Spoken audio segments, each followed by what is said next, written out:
சக்தியுடன் ஆலமர விடுதிகளாய் புதிய படைப்பாளிகளை பேர் சொல்லும் பிள்ளைகளை தமிழ் சினிமாவுக்கு தொடர்ந்து அறிமுகப்படுத்தும் தயாரிப்பாளர் சி வி குமார் அவர்களை பேச அழைக்கிறோம்.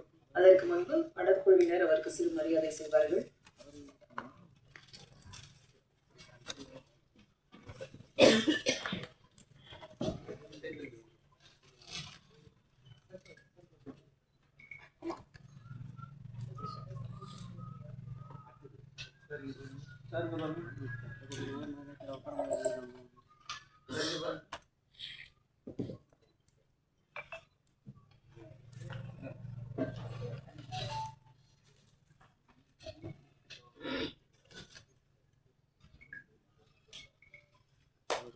திரு சந்தோஷ் பிரதாப் அவர்களுக்கு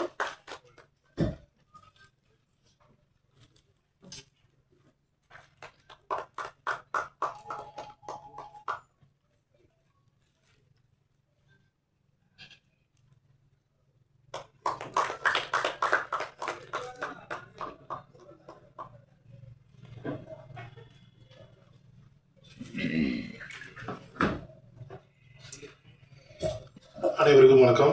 பத்திரிகை ஊடகத்துறை நண்பர்கள் அனைவருக்கும் வணக்கம். இந்த படத்தோட தயாரிப்பாளர் ஒருவர் திரு சாம்பசிவம் அவர் என்னோட நெருங்கிய நண்பர். அவர் இதுக்கு முன்னாடியே ஒரு படம் பண்ணியிருக்காரு, 2 படம் பண்ணியிருக்காரு. அடவின்னு ஒரு படம் ப்ரொடியூஸ் பண்ணி ரிலீஸ் பண்ணாங்க. இது 2வது படம்னு நினைக்கிறேன். இந்த படம் எடுத்துகிட்டு இருக்கும்போது என்கிட்ட ஒரு நாள் சொன்னார், இந்த மாதிரி பாதி ஃபுட்டேஜ் இருக்குது பார்க்குறீங்களா அப்படின்னு. அந்த படம் பார்த்துட்டு இருந்தேன். அப்புறமேட்டு கேட்டேன்னா பேசிட்டே இருக்காங்க, யாரும் லேடிஸே இல்லை, ஹீரோயினே கிடையாது படத்தில் அப்படின்னு. அவர் இல்லைங்க, நாங்கள் 5 பேர் தான், இது மட்டும் தான் நாங்கள் போயிட்டுருக்கோம் அப்படின்னாரு. அப்போ நான் அவர்கிட்ட ஒரு இன்சிடென்ட் சொன்னேன். நான் சூதுன்னு ஒரு படம் எடுத்தோம். அதில் அந்த பொண்ணு கனவுல வருவாங்க அந்த படம். இப்போ நலன்ட்ட எப்படி நலன் இந்த மாதிரி கேரக்டர் எழுதுனீங்கன்னு கேட்டேன். அப்போ சொன்னார் என்கிட்ட இல்லை சார், அந்த படத்தில் பூராமே கான்மேன்ஸு, அவங்களுக்கு நடுவில் ஒரு பொண்ணை என்னால் வைக்க முடியல, அதனால் நான் பொண்ணே இல்லாமல் தான் கதை எழுதினேன். அதை கொண்டு போய் சுந்தர் சி சார்ட்ட படிக்க கொடுத்தேன். ஏன்னா அப்போ அவர் அவருக்கு ஸ்கிரிப்ட் எழுதிட்டு இருந்தார். அப்போ அவர் சொல்லியிருக்காரு, தமிழ் சினிமாவில் பொண்ணே இல்லாமல் படமா அப்படிலாம் இருக்கவே கூடாது, எப்படியாவது நீ அதில் ஒரு பொண்ணை கொண்டு வா அப்படின்னாரு. எனக்கு ஒரு வழி தெரியாமல் நான் அதுமாதிரி கனவாக கொண்டு வந்தோம் அப்படின்னாரு. அதேமாதிரி நான் அவர்கிட்ட சொன்னேன், நீங்கள் நீங்கள் ஆட்டு படம் எடுங்க, நீங்கள் என்ன வேணாலும் படம் எடுங்க, ஆனால் அதை பார்க்க போகிற மனிதர்கள் சாதாரண மனிதர்கள், அது ஒரு காமன் பீப்புள். அவங்களுக்கு நீங்கள் ஒரு பொழுதுபோக்கின் ஊடாக தான் நம்ம ஒரு கருத்தை சொல்ல முடியுமே தவிர, நம்ம ஒரு ரொம்ப சீரியஸான ஒரு படத்தை எடுத்து வச்சுட்டு நம்ம அதை ஒரு ஃபெஸ்டிவல் கைண்ட் ஆஃப் ஃபிலிம் எடுத்துகிட்டு நம்ம மெயின் ஸ்ட்ரீமில் கொண்டு போய் கொடுக்கும்போது அது இது என்ன மாதிரியான அதை ரிசீவ் பண்ணும் அப்படின்றதுல எனக்கு தயக்கம் இருக்குன்னா நீங்கள் கொஞ்சம் ஜாகிரதை பண்ணுங்க அப்படின்னு சொன்னேன். பட் ஆனால் அவர் அவரோட எடுத்த முடிவில் ரொம்ப ஸ்ட்ராங்காக நின்று இந்த படத்தை டெலிவரி பண்ணியிருக்காங்க. வாழ்த்துக்கள் அவருக்கும் அவருடைய குழுவினர் இந்த படத்துக்கும். ஏன்னா இந்த படத்தில் எனக்கு ரொம்ப இன்ட்ரெஸ்டிங்கான பிடிச்ச விஷயம் ஒன்று இந்த க்ரௌட் ஃபண்டிங்கான இந்த இது.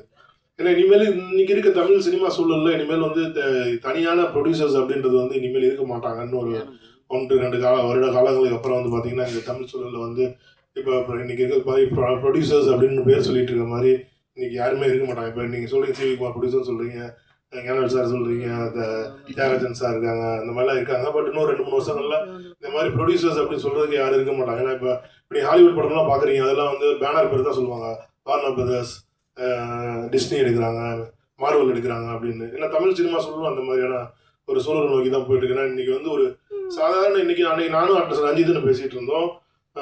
இன்னைக்கு அட்டகத்தி எடுத்தா என்ன செலவாகும், அன்னைக்கு நாங்கள் அட்டகத்தி 2 கோடி ரூபா எடுத்தோம். இன்னைக்கு அட்டகத்தி எடுக்கணும்னா அதே குவாலிட்டி எடுக்கனாலே இன்னைக்கு 10 கோடி ரூபா இன்னைக்கு தேவைப்படுது. அப்போ ஒரு 10 கோடி ரூபாயை படத்தை எடுத்துட்டு வந்தாலுமே இன்னைக்கு அதை ஓடிடியோ இல்லை தேட்டர்லையோ வாங்குறாங்க அப்படின்னா அதுக்கான வியாபார சூழல் இன்னைக்கு இல்லை. அப்போ 10 கோடி ரூபாயுமே ரிஸ்க் எடுக்கிற அளவுக்கு ஒரு ப்ரொடியூசரால் முடியுமா, தனியான ஒரு ப்ரொடியூசராக முடியுமானா இனிமேல் அதுக்கான சாத்தியங்கள் ரொம்ப ரொம்ப கம்மி. பட் ஏன்னா இந்த டீம் ரொம்ப பிரில்லியண்டாக ஒரு விஷயம் பண்ணியிருக்காங்க. அதை க்ரௌட் ஃபண்டிங்கில் பண்ணியிருக்காங்க. ஒரு 10-15 பேர் சேர்ந்து அதை பண்ணியிருக்காங்க. இனிமேல் வரப்போகிற தமிழ் இளம் படைப்பாளிகள் இந்த படத்தை ஒரு மாடலாக எடுத்துக்கோங்க. ஏன்னா இனிமேல் உங்களோட படைப்புகள் நீங்கள் நினைக்கிற மாதிரியான கதைகளை இண்டிபெண்டாக நீங்கள் சொல்ல விரும்புனீங்கன்னா இனிமேல் க்ரௌட் ஃபண்டிங் மட்டும் தான் தமிழ் சினிமா சூழலில் ஒரே வழி. ஏன்னா நீங்கள் ப்ரொடியூசரை தேடிட்டு இருந்தீங்கன்னா உங்களுக்கு கிடைக்க மாட்டாங்க, அதுக்கான வாய்ப்புகளும் இல்லை. அதே மாதிரி எனக்கு ஒரு ரொம்ப நாள் ஒரு கொஸ்டின் இருந்துச்சு. நான் இன்னைக்கு இவங்க இந்த மாதிரி ப்ரெஸ் மீட் வரப்போகுதுன்னு சொல்லும் போது நான் அவங்ககிட்டையும் அதை நான் சொன்னேன், இந்த மாதிரி எல்லாத்தையும் உங்கள் மூலமாக தான் கொண்டு போய் சேர்க்குறேன், நான் அவங்கள்ட்ட சொல்லாதீங்க. ஏன்னா 365 நாள் டெய்லி 4 தடவை அதே அவங்க கேட்டுகிட்டே இருப்பாங்க, ஏதாவது புதுசாக பேசுங்கன்னு. பட் ஆனால் அதே தான் அவங்களும் பேசினாங்க. ஸோ இந்த படம் எனக்கு தெரிஞ்சு ஒரு நல்ல கலைப்படைப்பாக வந்திருக்கு. இந்த படத்தை இறைவன் நடுவில் இதுக்கு இந்த படத்தை ஓடிடியில் நல்ல ஒரு வரவேற்பை பெறும்னு நான் நம்புகிறேன். இந்த படக்குழுவினருக்கும் அனைவருக்கும் என்னுடைய வாழ்த்துக்கள்.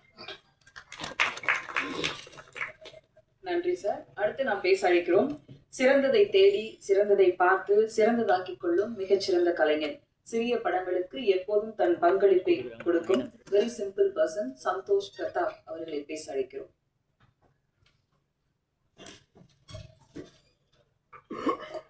எல்லாருக்கும் வணக்கம். மனிதர்கள் படம் வந்து நான் பார்த்தேன். ஸோ பிரசாத் எனக்கு சீனியர் ஊரில், அது மூலிமா வந்து எனக்கு ஏற்கனவே கதை சொன்னார். பட் அந்த படம் இல்லை, இது வேற கதை. இது படம் பார்த்தேன், ரொம்ப ஆச்சரியப்பட்டேன். ஆக்சுவலாக எப்படி முதல் படம்னு சொல்கிறாங்க, எந்த விதத்துலையும் வந்து முதல் படமாக எனக்கு தெரியவே இல்லை. டைரக்ஷனாக இருக்கட்டும், இல்லைனா வந்து டெக்னிக்கல் சைடாக இருக்கட்டும், இல்லை ஆர்டிஸ்டாக இருக்கட்டும், அதில் சின்ன சின்ன கேரக்டர்ஸ் இங்கே நிறைய பேர் மற்ற ஆர்டிஸ்ட் வரலன்னு நினைக்கிறேன்.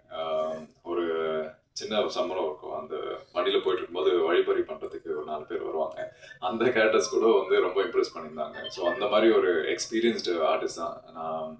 நான் சினிமா கற்றுட்டு சினிமாவுக்கு வரல, இவங்க சினிமா கற்றுட்டு சினிமா வந்திருக்காங்க. ஸோ அந்த 10 வருஷம் டிஃப்ரென்ஸ் எனக்கும் உங்களுக்கும் அதுதானே தவிர வேற எக்ஸ்பீரியன்ஸ் படி பார்த்தா I think we're all same. I guess like 10 வருஷமா இண்டஸ்ட்ரியில் இருக்கீங்க இல்லையா எல்லாருமே. ஸோ எனக்கும் அதே வயசு தான் சினிமாவில், நானும் அதே இடத்துல தான் நிற்கிறேன்னு நினைக்கிறேன்.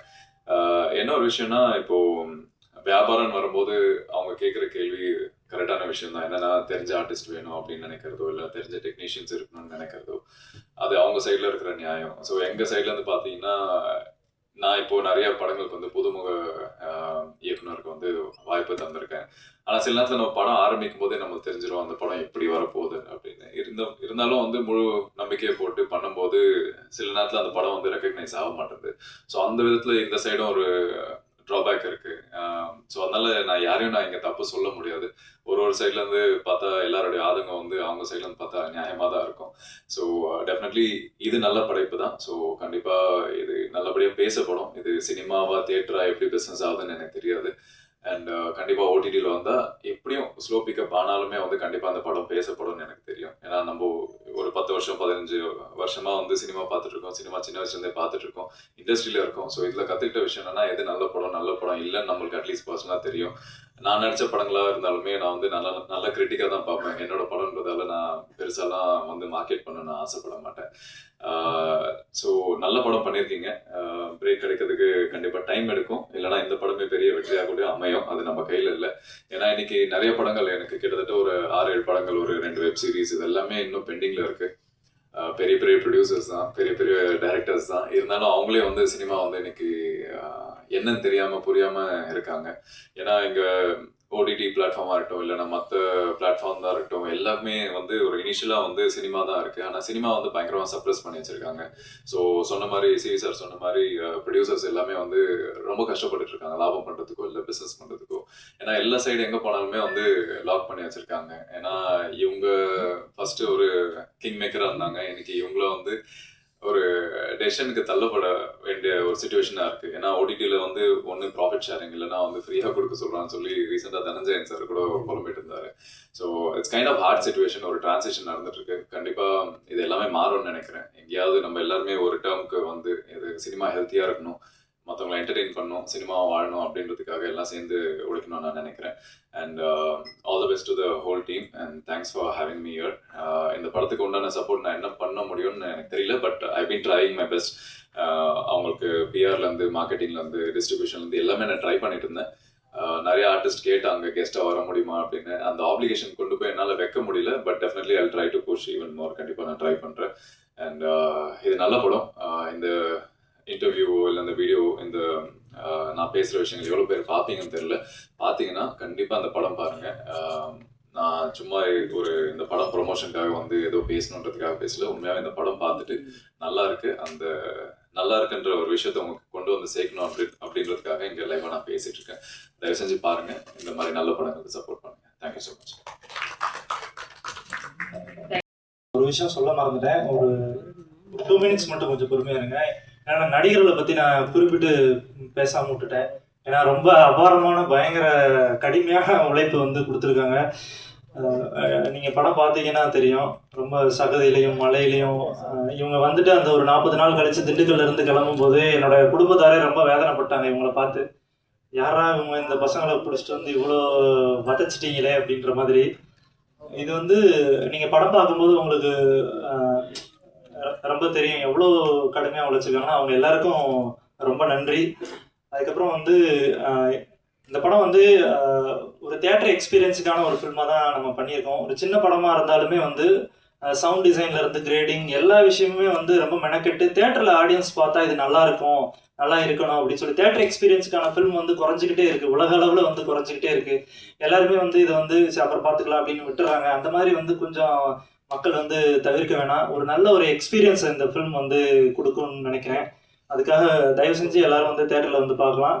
அதே மாதிரி வந்து இந்த படத்தை வந்து டிஸ்ட்ரிபியூட் பண்ணக்கூடிய ஜெனரஸ் என்டர்டெயின்மெண்ட் அவங்க நல்லபடியாக வந்து அதாவது ஒரு சின்ன அளவில் இருந்தாலும் இதன் மீது வந்து ஒரு நம்பிக்கை வைத்து இதை எல்லா பக்கமும், அதாவது இன்னைக்கு பெங்களூர்லேயும் மைசூர்லேயும் வந்து 20 ஸ்க்ரீன்ஸ்க்கு மேலே வந்து இந்த படம் ரிலீஸ் ஆகுது. இது வந்து எத்தனை தேட்டர், ஒரு 5 தேட்டர் கிடைக்குமா, அதாவது தமிழ்நாட்டில் ரிலீஸ் பண்ணுறதுக்கே அப்படின்ற மாதிரி தான் இந்த படத்தை வந்து கேட்டாங்க.